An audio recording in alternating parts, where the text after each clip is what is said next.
Hi everyone. All right, welcome to the Brow Chakra or third eye chakra. This is one of my favorite, obviously. Being a medium, I access this chakra regularly to connect in with spirit.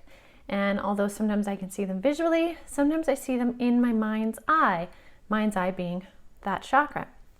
That chakra also connects in through the pineal gland in your brain. And the pineal gland, cool little story about it, is this little gland in the middle of your brain.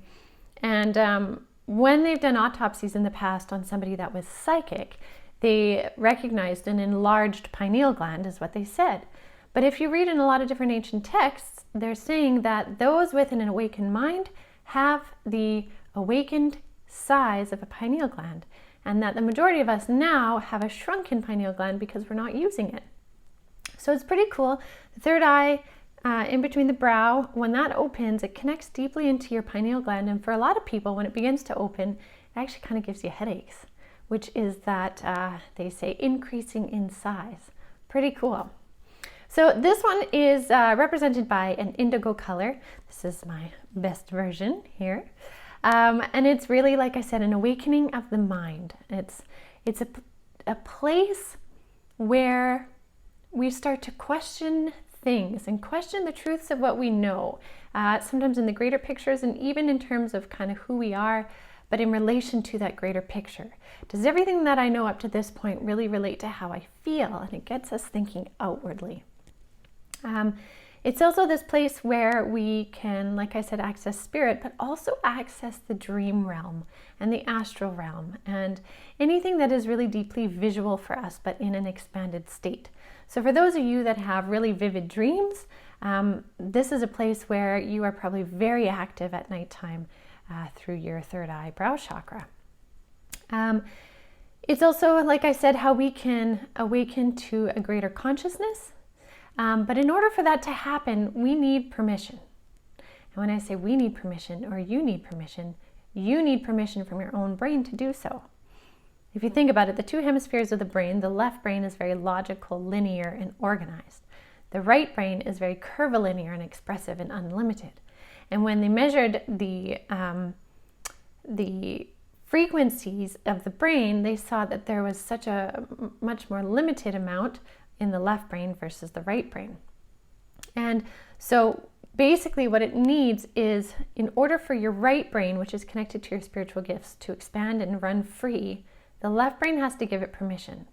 The left brain has to say, okay, cool. Yeah, we are open to this idea. We believe it can be possible. Therefore, we're going to give you the go ahead. And then right brain can just go, right? Thing is if we don't do that and that chakra is really closed, what happens is it shuts down the belief in the possibility, and the belief in the potential.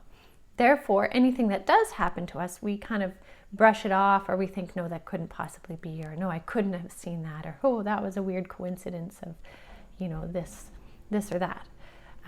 So as much as it's a place of opening, we also have to come to a logical understanding that something more can be possible, and we have access to it, and we have a willingness to go into what that might be. So that's pretty cool, because once you do give yourself that permission, then this whole other world within our world begins to open up. It's pretty amazing.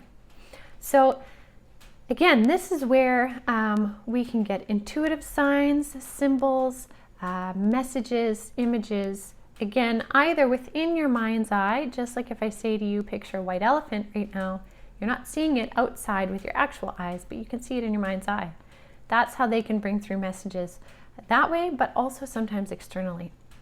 So in relation to everything that's going on right now in the world, we can take this chakra and start to visualize with our intent what we want to see in the world, how we want to be in the world, and also how we want to be within our own selves, what we want to create. We can dream that into reality. We can take that intent and move it into reality by the intent we place. So meditation really helps open this chakra. Like I said, visualizing what you are wanting, so vision boards, that kind of thing. And then also intaking information that you're passionate about. So reading or watching shows or movies, documentaries that feed a passion within helps to kind of connect that whole circuit into your ability to manifest and create. As well, be careful what you are bringing into that chakra. So if you are absolutely inundated with news, and yes, it is important to see the news and know what's going on, but at the same time, if you're feeding yourself fear-based information, whichever your sources are, you're going to create that within that chakra. If you continue to feed yourself positive-based information, you're going to create that space and harmony within your chakra. So again, you get what you put in, okay? And lastly, the oils that also help support this chakra are camphor, sweet pea, and heliotrope. And this chakra resonates absolutely with the musical note letter A. So if any of you are wanting to do meditations, you can type into Google. There's lots of different meditations within that musical note. They might just hold that note throughout the whole meditation. Yeah, so there's some information for you. Hope you guys take it, run with it. Again, wearing the color of the chakra also really helps as well.